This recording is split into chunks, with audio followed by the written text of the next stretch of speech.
Okay, we are live. All right, welcome to reconvening our morning hearing with House Environment Committee and shifting gears to sustainable forestry with the Vermont Forest Products Association and Professional Logging Contractors of the Northeast. Welcome. Good morning. Start live. I just, Colleen, would you like to start? Sure. So for those of you, I don't believe I know everyone on your committee, but I do believe that Larry Labor, is he in the room? Yes. And Ella Chapin, is she in the room? I can see her. Yeah. So I do know a couple of you, not all of you, unless we've seen each other in passing as we've been at the card room occasionally. But for those of you that don't know me, I own Goodridge Lumber up in Albany, Vermont with my three sons. We have just celebrated 50 years in the business, growing that business from the ground up. Actually, I think we were underground to start with, but we specialize in white cedar, which is a local natural resource. And we have 7 employees, and we work with probably 70 different logging suppliers throughout the year, with our raw material being secured within 75 miles of the mill here. So I'm old enough now to say that I've actually been seeing my 3rd generation of folks working in this business of the working land. So that dates me. So figure out 50 years plus when I started at age 1. I'm only 51. I'm also vice president of the Vermont Forest Products Association, which is an organization that has been representing all sectors of the industry, from landowners, loggers, truckers, logging contractors, sawmills, secondary processors, biomass, firewood processors, all of us that it takes to get the wood harvested from the forest to the customer as a finished product. And we've been doing that since 1977. We advocate for a strong forest products industry because we know the importance of it. We also do education in our membership for safety, logger training, business training, anything that can help our members do the best job that they can do.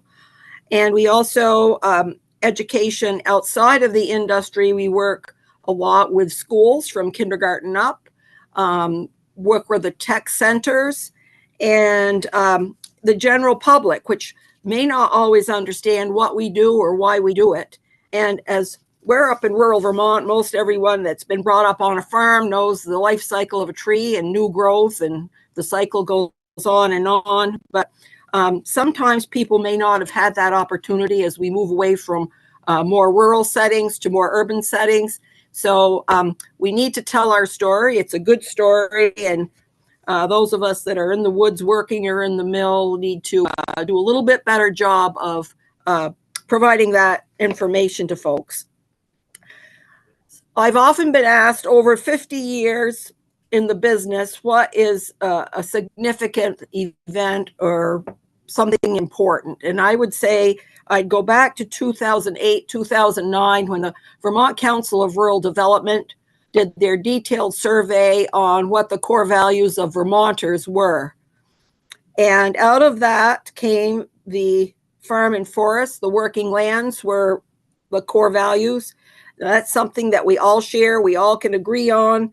And I will say it put forestry up on the same level as agriculture. Forestry and agriculture are the same. They're the backbones of Vermont and our foundation, and it was good to get that recognition.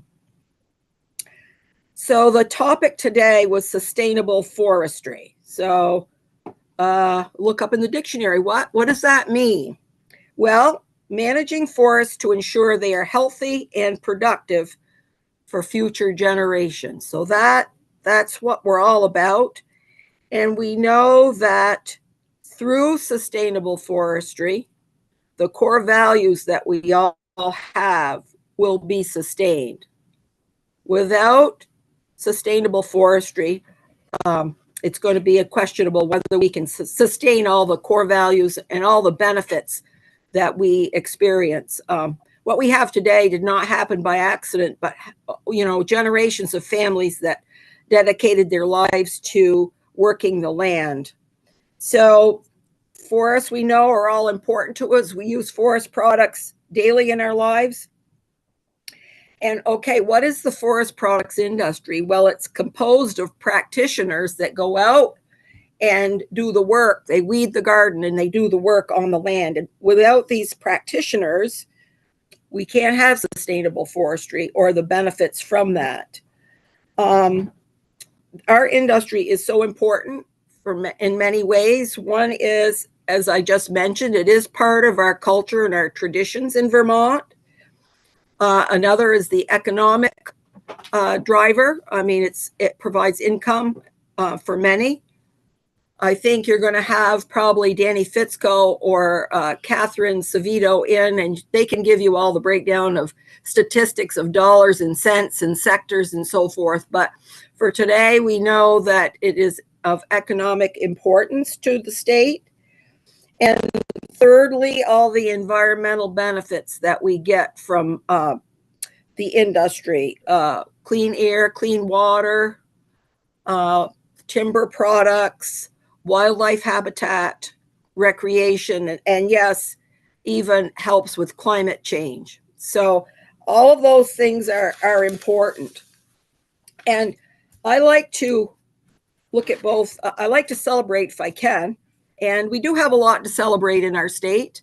We're 76% forested, 80% private landowners.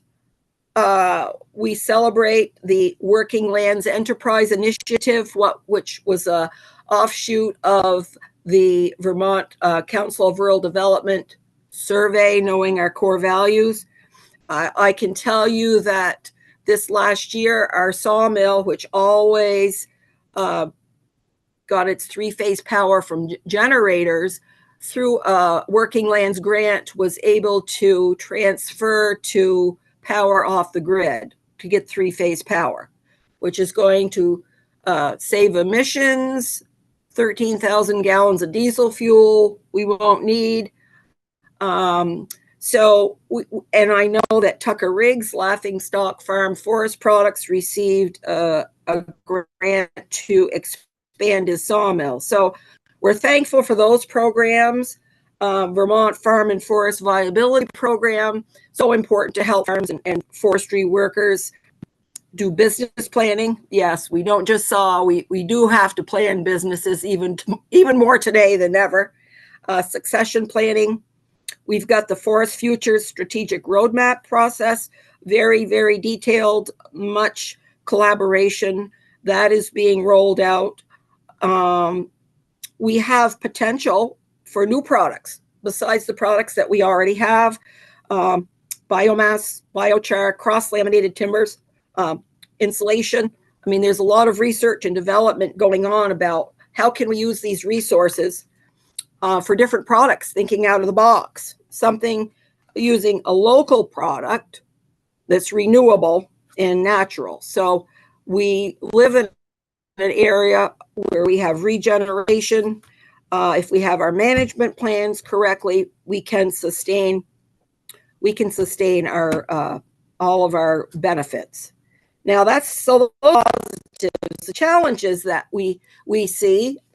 One of them is Mother Nature, and I think that affects all of us. But we can't tell her what to do.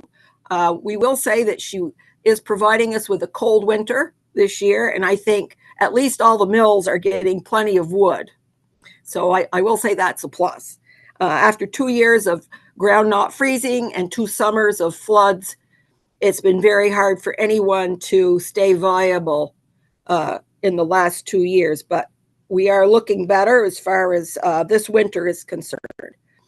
Workforce is another challenge. A few years back, it was 55 years of age was the average. I bet it's 60 now. People are aging out. We're not seeing the new generation coming in. First off, some of the longtime people that have had generations working in the woods said, you know what, this is pretty tight. I don't know if you are going to be viable, and maybe you better go find something else to do. That's where we are in a lot of places. I think the other thing is we need to do a better job in our recruitment of young people talking about career exploration. We've lost tradespeople, people to sharpen your saws, people to file your bandsaw blades. Lots of our technical service people are aging out as well, and that leaves us with, well, what do we do now? We have lost sawmills and other forestry related businesses with very few new businesses coming into the state. You know, why is that? Are there ways that we can incentivize companies to come to Vermont? Does Act 250 play a role in that? I don't know, but we have the wood here. We can have a workforce if we do things correctly, and it is renewable. And that all leads to healthy forests and all the benefits that we get. The other thing is public perception. We have not done a good job about telling what we do, why we do, and the importance of it. So we're coming out of the woods and coming out of the mills, and we're trying to do a better job of letting people know what we do, why we do it. And maybe some of you saw the documentary, Seeing the Forest for the Trees. I would urge you to take a look at that if you haven't. That's really a very good documentary. It's about 35 minutes long, but it's talking about science and fact and benefits, and that we need to pay attention to. A lot of people are getting misinformation or have misperception. So along with all the other challenges, we need to be proud of what we do, and we know that if we do it correctly, it will continue for generations. So those are some of the positives I see, some of the challenges for us in the industry.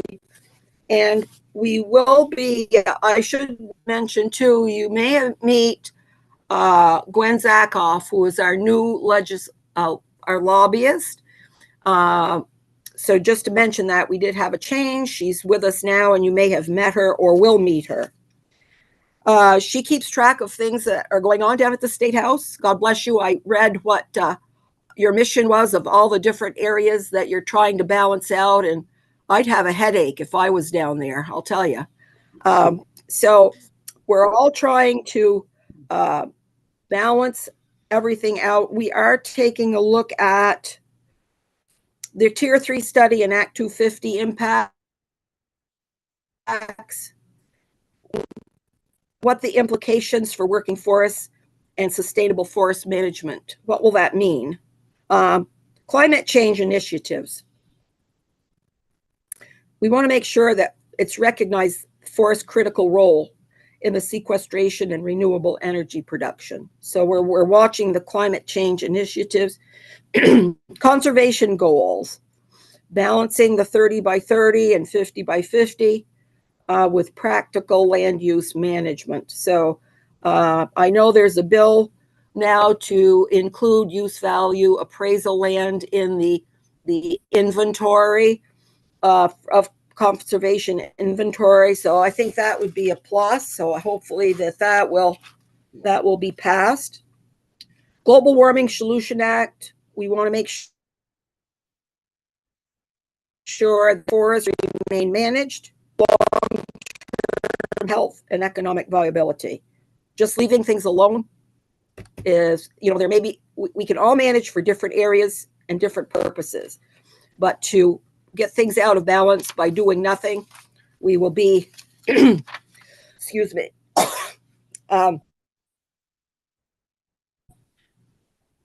diseases, Colleen, fires, windstorms, all kinds of things. I'm going to interrupt. Yes. I need to interrupt you for 1 second. Maybe try turning off your video. All of a sudden the sound is we're losing you. And I think, yeah, let's see if that helps. Is that better? So far. Okay. And then, of course, we're concerned about the declining infrastructure, our mills and so forth. So we have a lot of challenges ahead of us, but I think if we work together, we will come out with the best solutions and help shape a future that can accommodate all of our values. Great. And that's all I have to say. Questions? All right. Thank you. Thank you for your testimony. Do members have questions?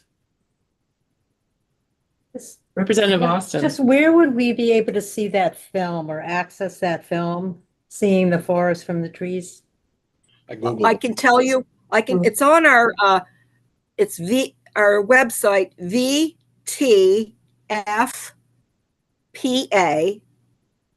vtfpa.org. Okay. You can click on it there, and then there's some smaller episodes, but it's very, very well done, and it's probably the best voice we've ever had as far as providing information. So thank you. Yep. Representative Chapin. Hi, Colleen. It's Ella Chapin. Great to see you. I just wanted you to maybe take a moment to speak a little bit about how much product your business puts out and where it goes, like what kinds of customers you have.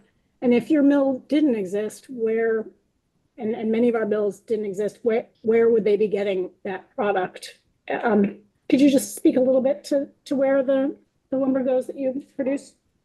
Yeah, so our mill annually saws about 1 million board feet of product. We're just a medium-sized mill. We provide the market for 70 different loggers, truckers, landowners on a yearly basis. Our product, probably 60% of the product is wholesale, being fence companies, a playground company, a raised garden bed company. Now, those are through New England. Most of our retail is local throughout Vermont. And I would say if we weren't here, I don't know there would be what the market would be for the cedar. There's a few other mills that do a small amount of board footage per year. Then you get, if they have to truck it very far, the transportation costs are expensive. So if they could find a market, it may not be viable for what they're paying for the product versus the transport. People, as far as getting white cedar lumber products, there's a couple other small mills that do a small amount. So it may not be available. And do you see some of your customers moving towards more fossil fuel based composite kind of products to replace wood products? I think they would prefer wood if they could find it. If not, then you go to step 2, like for your decking. You know, they like white cedar decking, but if they can't get it, then probably you'll go to the composite. Thanks for what you do and all your leadership in the sector.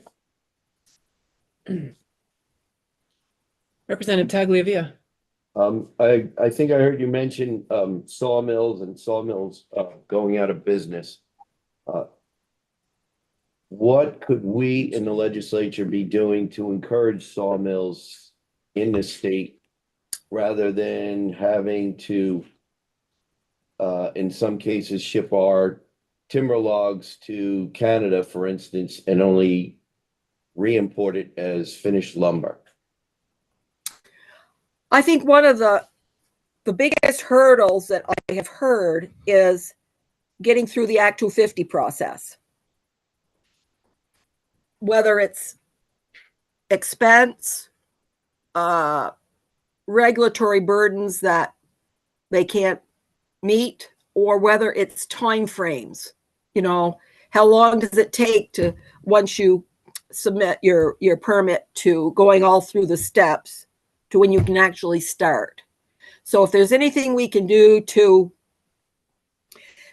simplify or speed up the permitting process, I think that would be a good start. And I don't know if there are ways that we can attract or incentivize companies to look at Vermont. I mean, certainly they're near the wood source, so that says to me that's a plus if you're not transporting it 300 miles away. But what I've heard is the permitting is probably the biggest hurdle. I think part of an Act 250 bill last year might have been for smaller size sawmills, the permit requirements were less. I think it went with levels. I don't think that passed.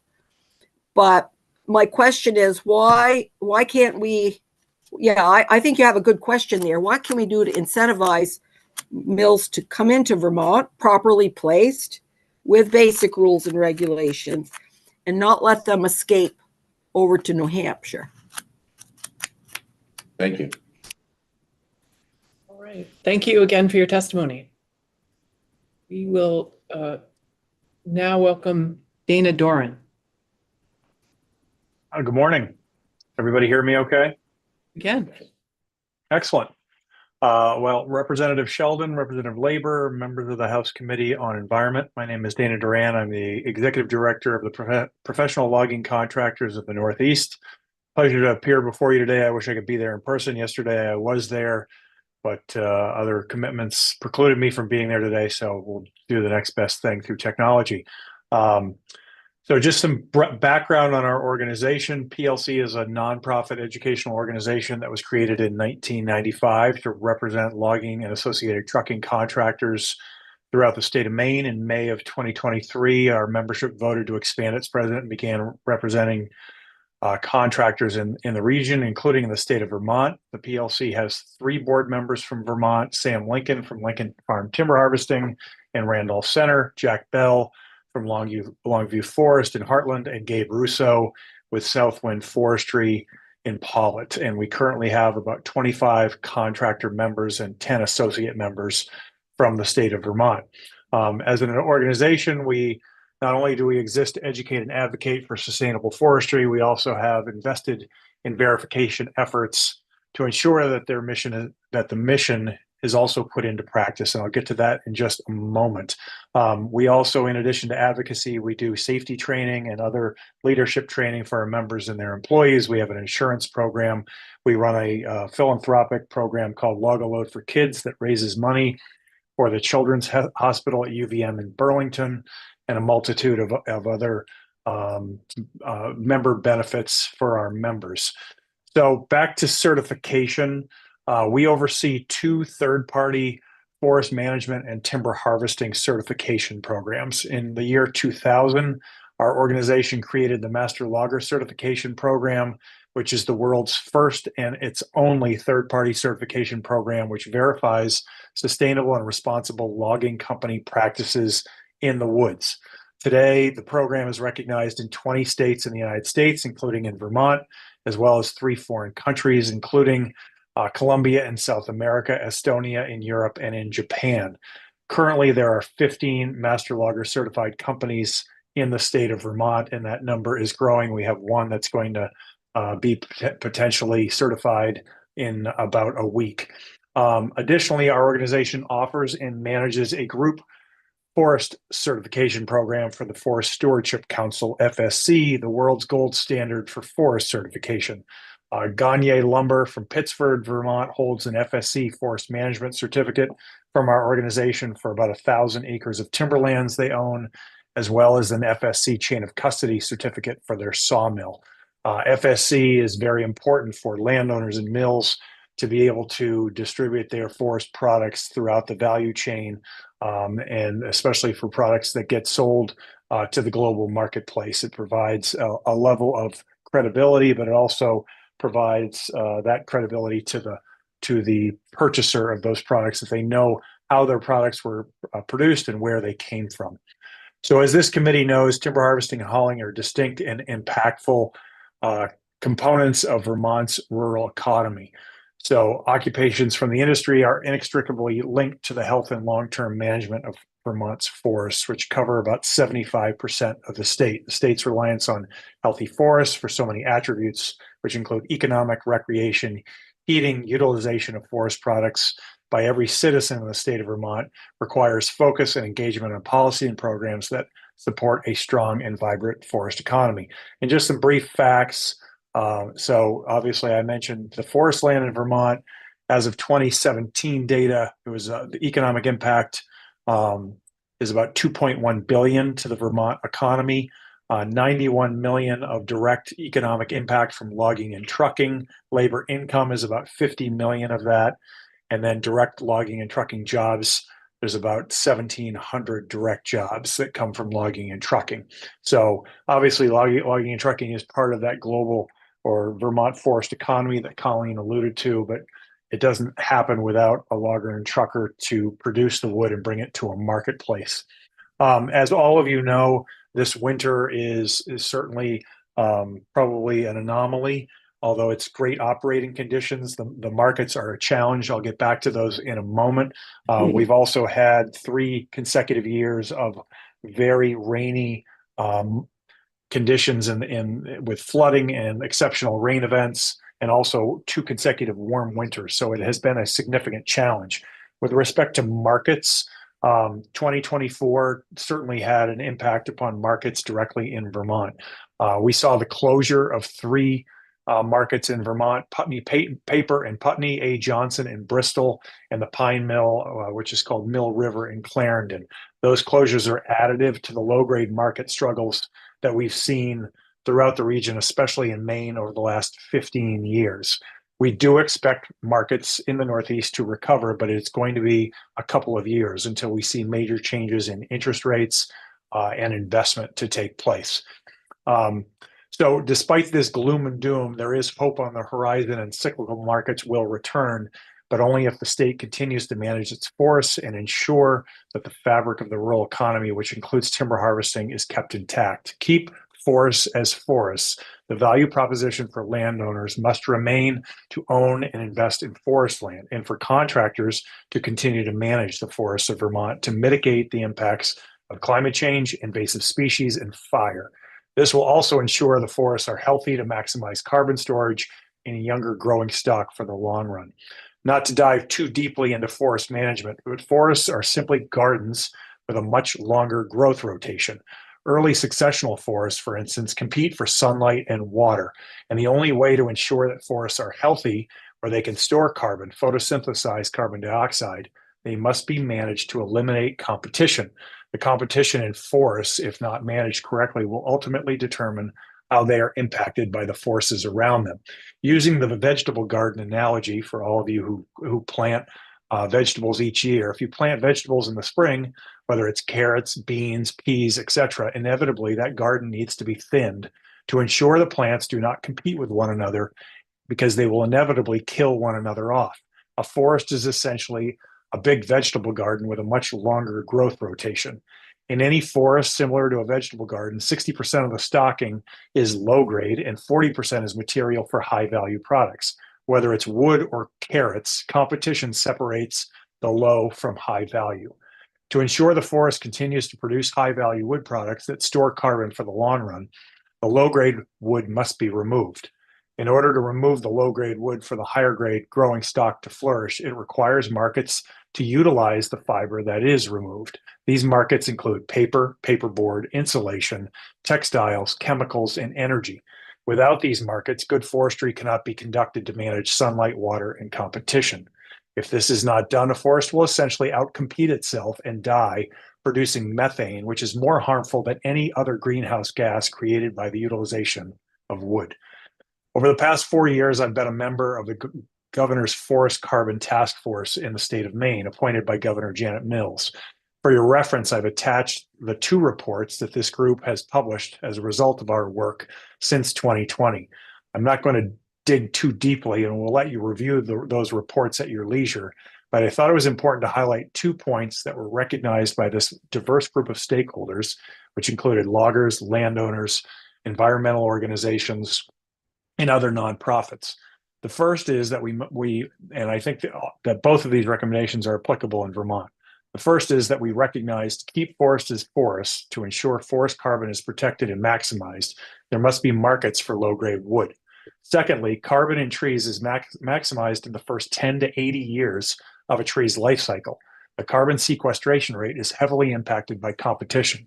Thus, the emphasis on removing low-grade wood. Additionally, the carbon sequestration rate begins to decline as the tree gets older, and inevitably, if the tree is not turned into a solid wood product, it will die and off-gas methane, providing no carbon storage. Thus, the work of this group was grounded in these 2 philosophies, and the recommendations were made by consensus to keep forests as forests for the long run. Before completing my testimony, I'd also like to highlight some of the recent work by the state of Vermont that has been done to support good, sustainable forestry and ensure that forests can be protected for the benefit of all in the long run. Next week, you're going to hear from the Department of Forest Parks and Rec and the Roadmap Implementation Committee. I am a member of that committee, as are 2 of our members, and our work is guided by the principles that I described previously. There's a tremendous amount of positivity with respect to the forests of the state, but much more must be done. Secondly, it's important to note that Vermont does not possess significant markets for low-grade products.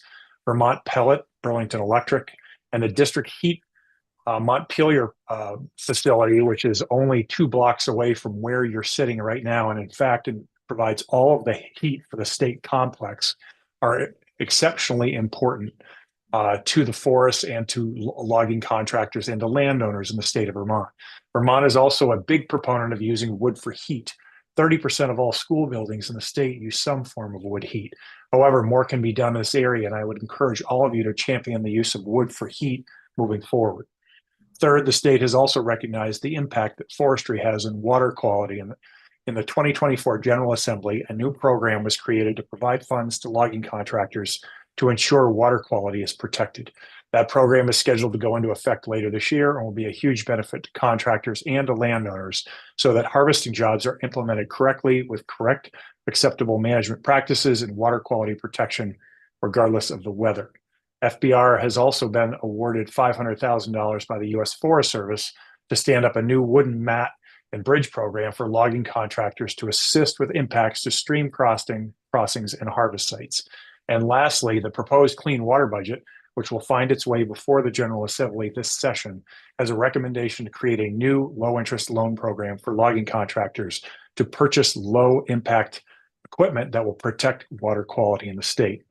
In closing, I'd like to emphasize that the forests that Vermonters utilize for so many different purposes are here today because of forest management and markets.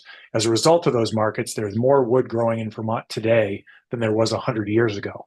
To keep this cycle going and keep forests for all forever, we need to ensure that landowners can afford to retain forests and the value proposition continues. Without it, the economic pressures will inevitably lead to choices regarding the highest and best use, which may lead to less forest land in the long run. Again, appreciate the opportunity to be here today, and I'm happy to answer any questions. Thank you for your testimony. Do members have questions? Representative Nora. Yes, thank you, Dana, for your presentation. 2 questions. One, how does forest management, good forest management, as you're proposing, affect biodiversity? It has very good question, Representative North. So, it's been proven that habitat that could be birds, that can be wildlife, thrive as a result of forest management. So we have songbirds that seek habitat where they have enough protective cover for different diverse tree species. So when you manage a forest, some landowners want to have you manage for songbirds or different types of bird habitat. We've seen, especially in the state of Maine, over the last 20 years, as a result of different types of harvesting, we've seen the Canadian lynx return to the forests because of the availability of snowshoe hare. So, different types of forest management actually provides greater opportunity for wildlife diversity and habitat as a result. And so it's good for the entire ecosystem. Okay, and a second follow-on question. Is it your understanding that forest land in Vermont is increasing or decreasing in acreage?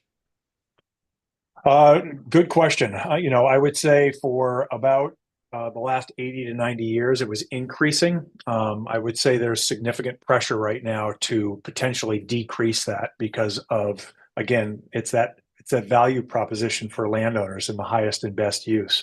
A landowner has always had the ability for the last 100 years, because of the availability of markets, to essentially cut wood, have every part of a tree end up going to a marketplace and getting that value back in return for owning the property. So they could pay their property taxes, they could make investments on their land, they could keep that property.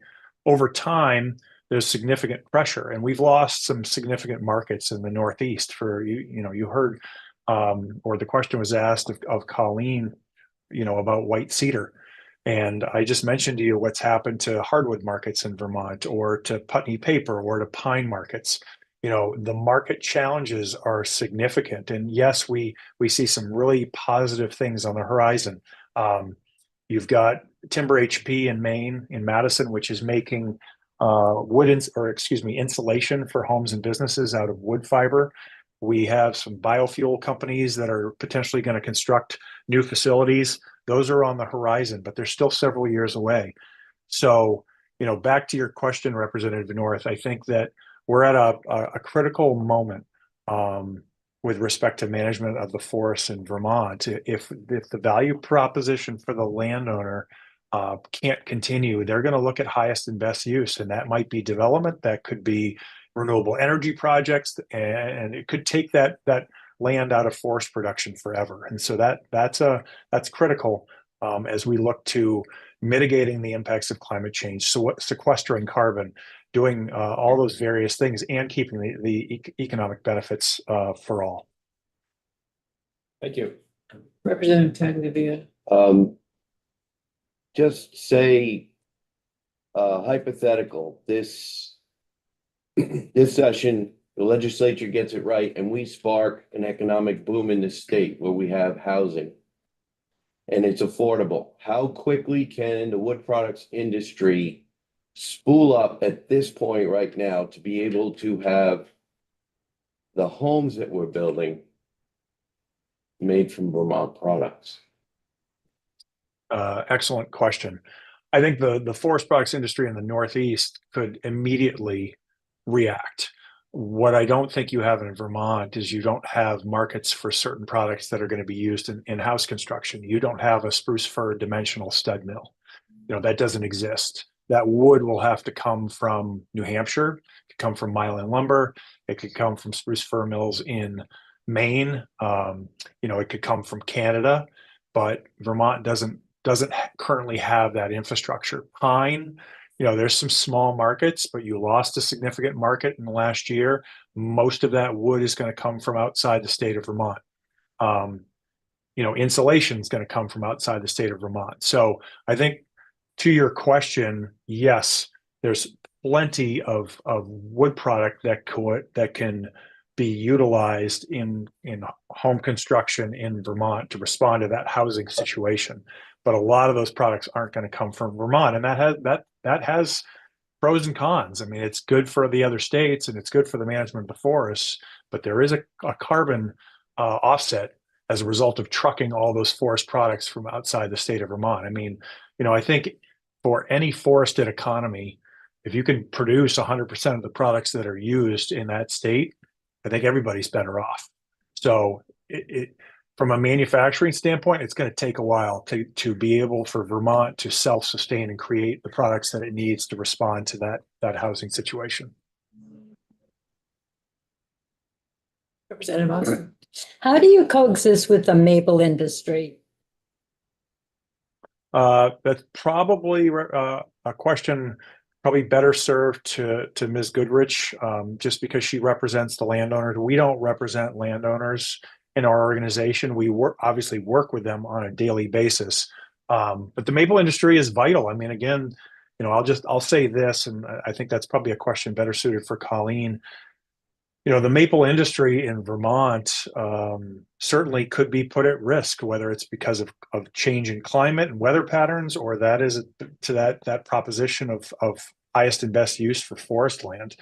So we look at bird's eye maple or sugar maple, and we see a product that could be certainly made into a solid wood product, but it also has great value to create maple syrup.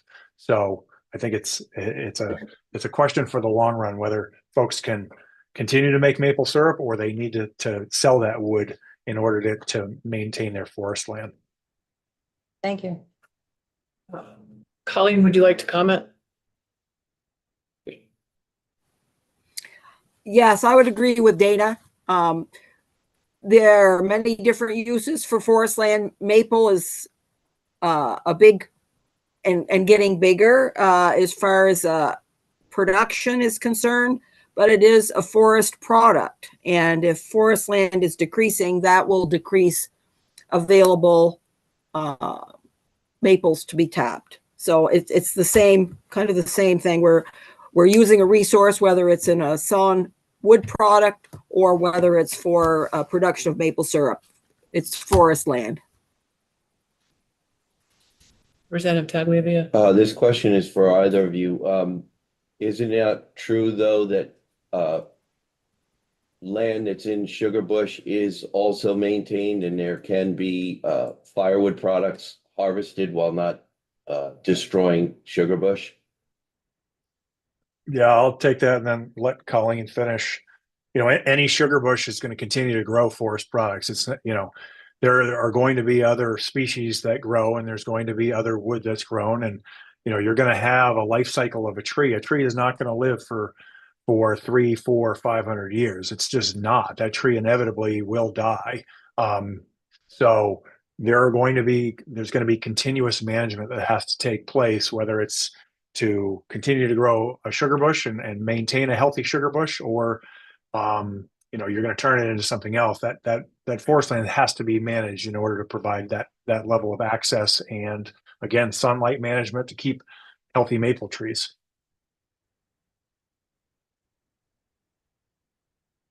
Representative Pritchard. I don't know who this question is for, but I guess it's regarding current use and the timber practices, that the landowners utilize there. Have you seen a difference in the quality of the forest through the current use program?